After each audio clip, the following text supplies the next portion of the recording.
Welcome, Black. This your host, Concerned Black Citizen. Make sure you subscribe to the channel, like this video, and share this video, and hit that notification bell for all updates. Let's get into it. Tell me about your black policy. That's important to me because you do represent 60% black. So you have a majority black district. So although, I appreciate the, for everybody, and, I know Representative Jones was singing. I saw him singing "We Shall Overcome" with the white folks, but I didn't like that. I'm just gonna tell you, I didn't like that. But so I get the about everybody, and one of the things that Charlamagne and I, we talk about this all the time. It was not too long ago we were talking, and Charlamagne was like, how can people represent a black district? And one of the things that I'm saying is, well, it's these smaller seats that literally represent majority black. So you can actually talk about black stuff without, and I understand the everybody and the holding hands and the kumbaya, but I really need something that I can take back with me to the Twitter world. Tell me about your black policy, not about everybody and help everybody. You represent 60% black. Tell me how your gun reform or whatever policy you're working on, do you support reparations? Some people said you didn't, and then others said you did. Like, give us a quick rundown specifically on black people that you represent in your district. Yeah, I am 100% pro-black, and here's the reality that we got to talk about. When you do for black folk, everybody does benefit. Yeah, we know, but right? I'm gonna ask you about the black policy. So I got you. Want to know about your policy? My policies, exactly. When you think about reparations, I'm 100% for reparations. I have been for a very long time.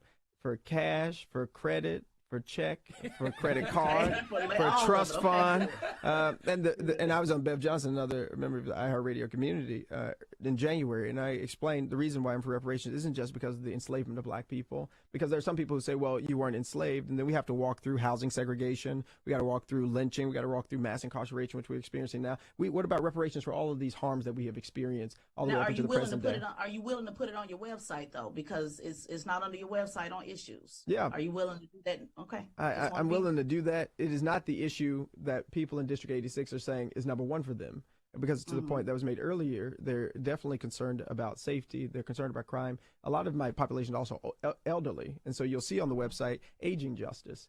There's not enough money in Social Security to actually help elders live out the rest of their lives in a meaningful way.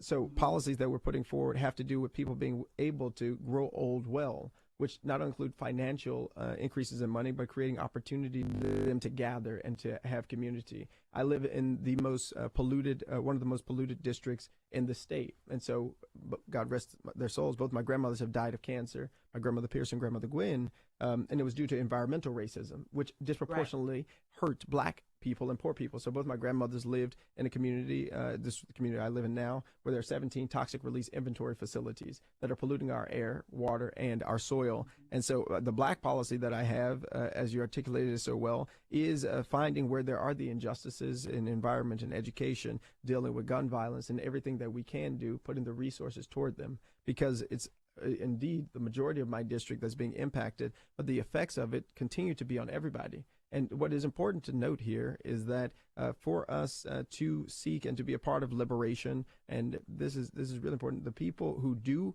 have the resources also have a responsibility. And so when I talk about white people's engagement and involvement, it is not to say I'm just concerned about what they think or what they feel. It's because I believe white people and people of privilege and power have a responsibility of choosing a social location with the people who are being marginalized, because they have our money and our resources, and they have a lot of what they have because of what we do not. And so I prioritize. But respectfully, Representative Pearson, when they highlight you though as the black man, see, that's the thing.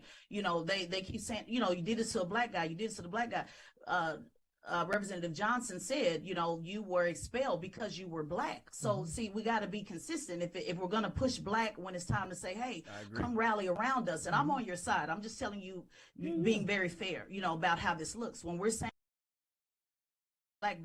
black, and then we get to the policy and say everybody else, it disengages a lot of folks. And so when I look at people's issues on the website, you do mention black when you talk about criminal justice reform, but when I look at the other policies, you talk about black with voting rights and criminal justice reform. So I would just like to see, and this is just something for the toolbox, because I've also seen, brother, you've gotten a lot of accolades from a lot of black organizations.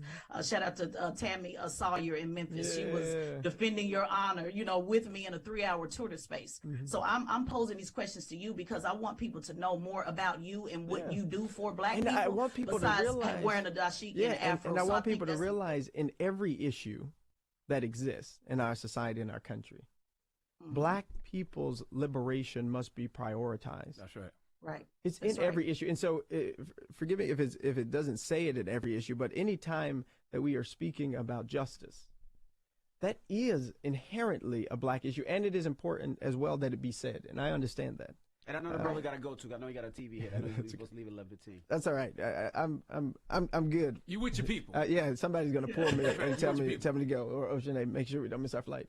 But the thing is, it has to be a prioritization of black people within issues. But it's everyone, and the thinking, right, for true liberation is that we have to not only prioritize in policy or even prioritize in what we speak, but it's to help other folks recognize that when you're talking about black people, it is not to the exclusion of everyone else.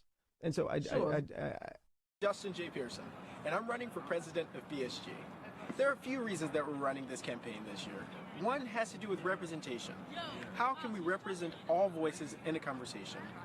I wanted to do this by partnering with organizations from the Bowdoin Democrats to the Bowdoin Republicans. I want to bring together different voices, dissenting voices, voices that may be more liberal or more conservative, in order that we can reach a point of sort of the radical middle. Seemed like the NRA and gun lobbyists might win.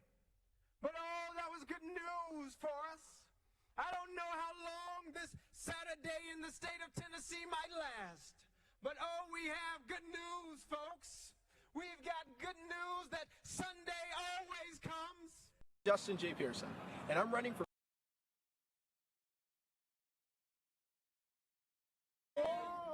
Everything's gonna be all right. Be all right. Be all right. Be all right. Yes.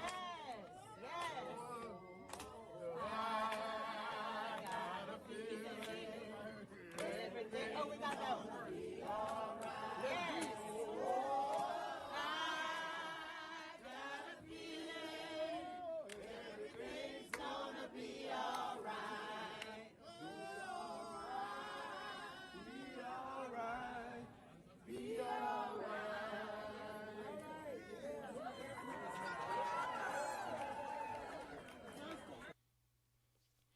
Yeah, these two dudes, we caught you. No.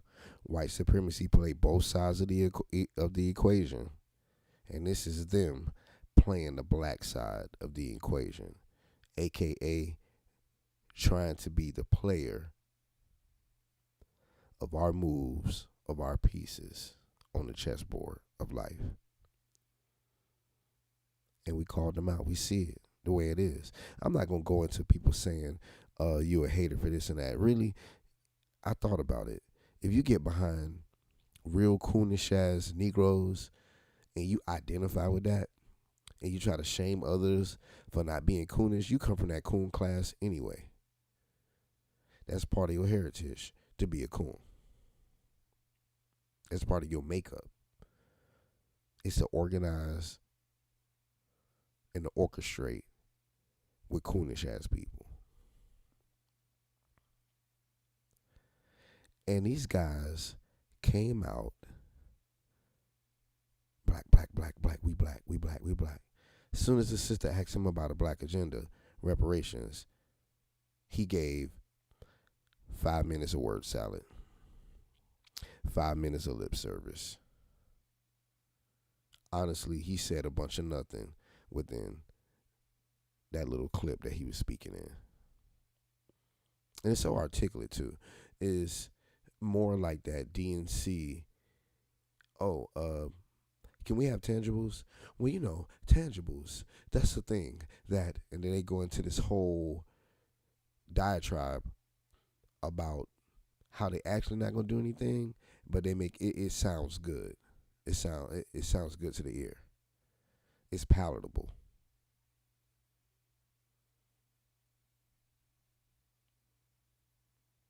What gave this dude away was all the theatrical politician performance that he's been doing within the last 2 weeks. I mean, it's over the top. And what it does show is that they don't have no other plays. I mean, this really shows that we are winning. We are winning the fight because they have to spend their time, they have to spend their resources, and they have to orchestrate fake grassroots movements in order to try to get us off our square. We are winning.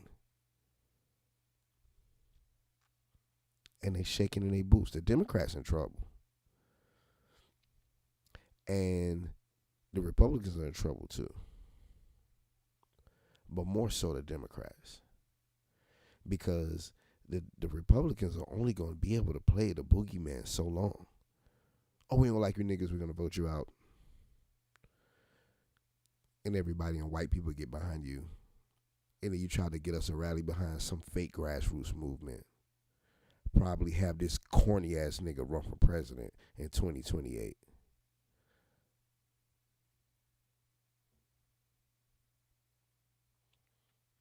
And to be honest, this other dude, he's a straight Asian. Filipino and, no, he's Filipino. It's dark-skinned Filipinos, so stop it. This dude is not black. From the looks of his hair, his nose, and his lips, he's not a Negro. Because you have dark skin doesn't mean that you are Negro. Do your research.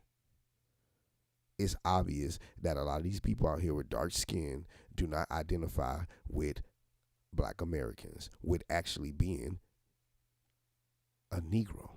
They don't identify with that. That's why they cape for everybody else.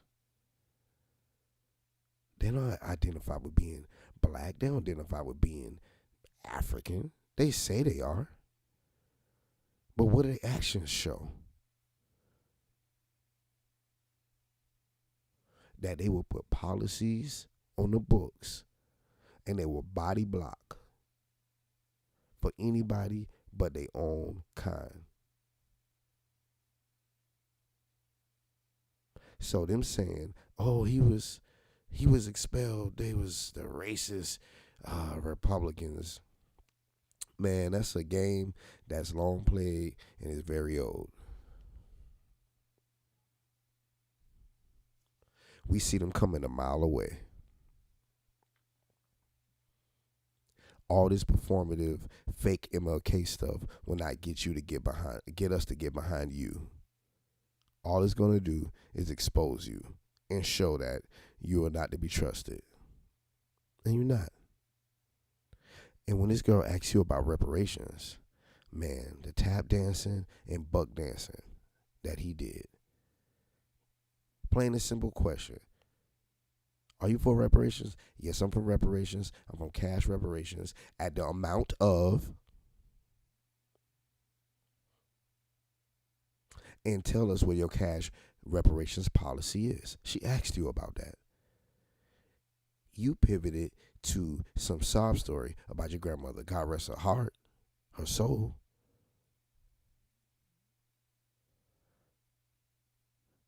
But grandma done lived her time. We talking about people that's here now. Environmental racism? Nigga, please. Reparations will solve all that.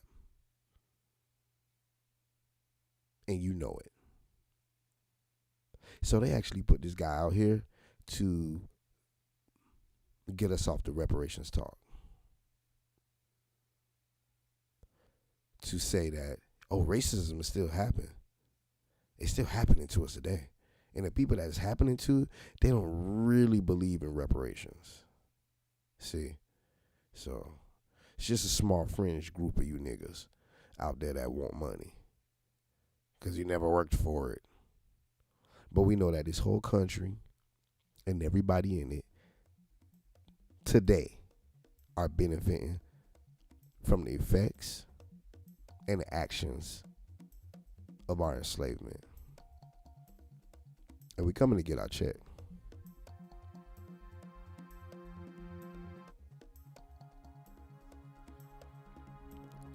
And if you like what you hear here, like this video, share this video. Let me know what you think in the comment section. Do you know the ops when you see them? And I really appreciate you guys for coming to check out my channel. As soon as we hit 1,000 subscribers, we're going to start doing lives. So help us get our subscriber count up. And we're going to start releasing 3 videos a week. Monday, Wednesday, and Friday. Just so I can keep everybody engaged. See you in the next video.